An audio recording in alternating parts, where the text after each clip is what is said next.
Hello guys, welcome back to my channel. I'm your host Chris Davis. Okay, today we're going to review Invincible Season 3. So it's been a while since I reviewed this show, but we're going to wrap this series up with reviewing Season 3. So with that being said, let's get started. So Season 3 of Invincible starts off with Mark Grayson, Invincible, training with Cecil and Donald in the GDA.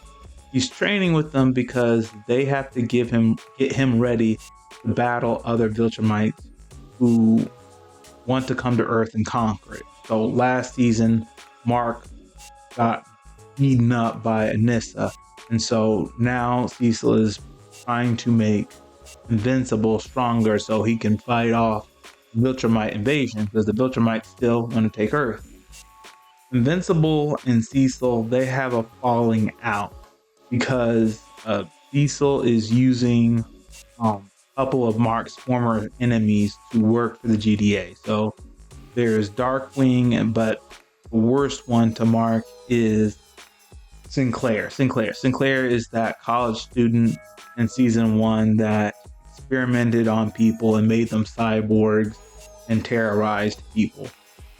Mark hated that Cecil was using Sinclair for the GDA. He believes that Sinclair should be locked up or even worse, but Cecil is trying to get through to Mark that, hey, the world isn't so black and white, it's gray, but Mark isn't buying it. Sinclair is a criminal and he should be locked up, and Mark is seeing it more as black and white.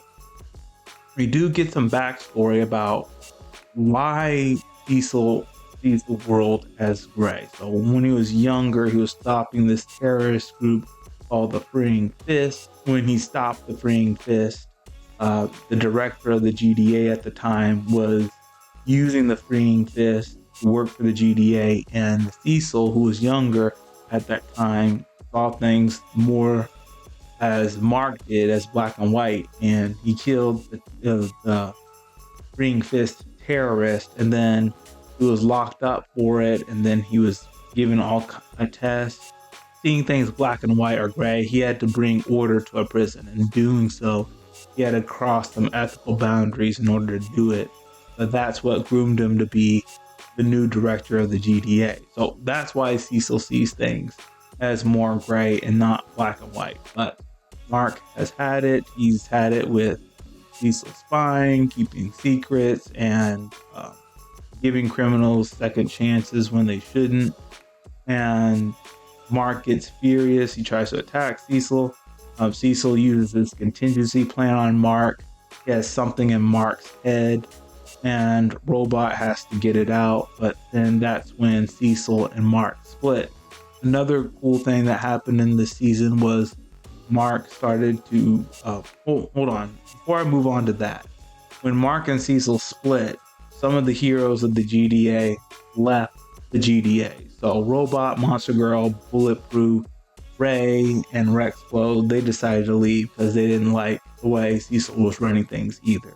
So that's what happened when Mark and Cecil split. Now, another cool thing that happened was that Mark and Eve started dating. So I really like this because they had good chemistry with each other in season 1, but Eve was dating Rex at the time.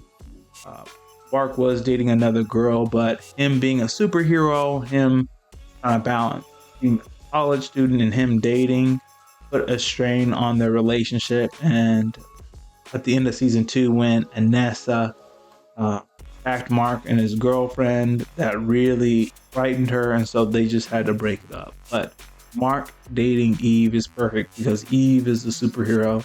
She understands that things happen on a short notice and Mark has to go out there and deal with it. She's understanding of that. She knows that, and Mark doesn't have to worry about Eve too much because she's not a normal human. We also see Oliver. He's grown up. He's dealing with people accepting him as who he is. More of his mom's dealing with that.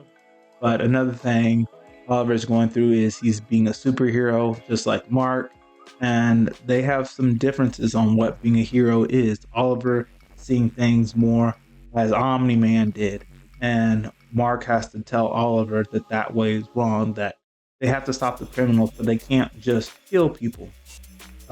Another thing that comes up in this season is Ray and Rex talk about leaving the superhero thing behind and being normal people.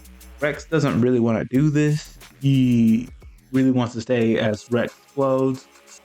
But Ray and the rest of the team, they nearly died to the Lizard League last season, and that made her think that she should leave the hero stuff behind. Another thing that happens is Langstrom, he returns. So we thought he died in season 2. He didn't. He brings an army of Invincible from different dimensions, and Mark has to work with other heroes in order to stop them. Another thing that happens is there's this person who lost a relative in the battle in Chicago when Mark was fighting his father. That person blames Mark, and Mark has to stop that individual. The season, after all that wraps up, Conquest shows up. Mark has to fight him, but Conquest is demolishing Mark. So Oliver and Eve have to help Mark defeat Conquest, which he does. That's where season 3. So overall, a really good season. We had really good story plot points. We really dove into more of other characters' character, like what they do and why they do it. So this was a really good season. So that's all we have for today. If you liked what I had to share, please hit the like button, hit subscribe, share this video with all your friends, and all of you have a great day.